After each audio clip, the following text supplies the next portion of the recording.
आगामी विधानसभा चुनाव को लेकर VIP party supremo Mukesh Sahani Bihar में बैठक कर रहे हैं। जहां मोतिहारी के बापू सभागार में आयोजित कार्यक्रम के दौरान वीआईपी सुप्रीमो मुकेश सहनी ने जातीय जनगणना को लेकर चिराग पासवान और ओवैसी समेत एनडीए गठबंधन पर जमकर निशाना साधा।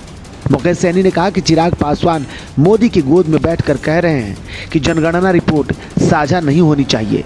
शायद उन्हें मालूम नहीं या उन्हें याद नहीं कि उसी मोदी सरकार ने उनके परिवार को उनसे बांट दिया है। हमारी उनको सलाह है कि वे राजनीति न करें, बल्कि ऐसा करेंगे तो समाज उनका बहिष्कार कर देगा। ओवैसी के बिहार दौरे पर VIP party supremo Mukesh Sahani ने कहा कि चाहे कोई भी कहीं आए, इस बार बिहार में एनडीए और महागठबंधन के बीच आमने सामने की टक्कर वाली चुनाव होने वाली है और तेजस्वी यादव ही मुख्यमंत्री बनेंगे।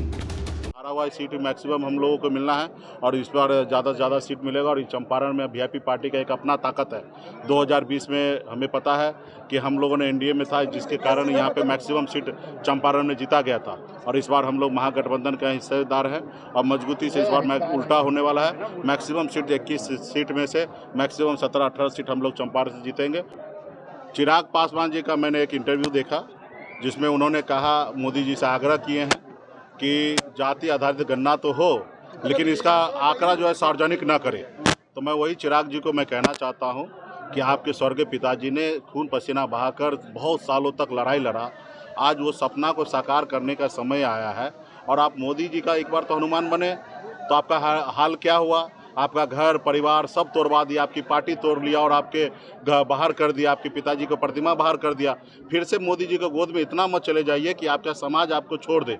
आपके पिताजी का संघर्ष का देन है कि आज जाति आधारित गणना हो रहा है और आप कह रहे हैं कि जाति आधारित गणना हो, लेकिन सरकार का आंकड़ा सरकार के पास हो। चिराग जी को कहा कि भाई आप भी पिछड़ा का बेटा है, हमारे भाई हैं। स्वर्गीय पासवान जी को हम लोग अपना अभिभावक मानते थे।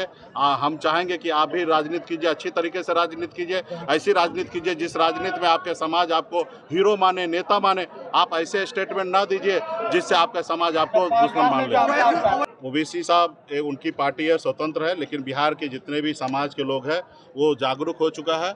अभी अपना इस बार वोट कोई खराब नहीं करने वाला। 2 धारा की लड़ाई होगा, उसमें 2 धारा में एक होंगे कि महागठबंधन को जिताने के लिए खून पसीना बहाने का काम करेंगे और एक होगा कि जो सरकार में उनको जिताने का काम करेंगे। लेकिन वो आज सरकार में जो लोग हैं उनका भी कार्यकर्ता मान रहा है कि अभी हमें किसी भी हालत में हमारी सरकार लौट के नहीं आना है, महागठबंधन की सरकार आने वाली है।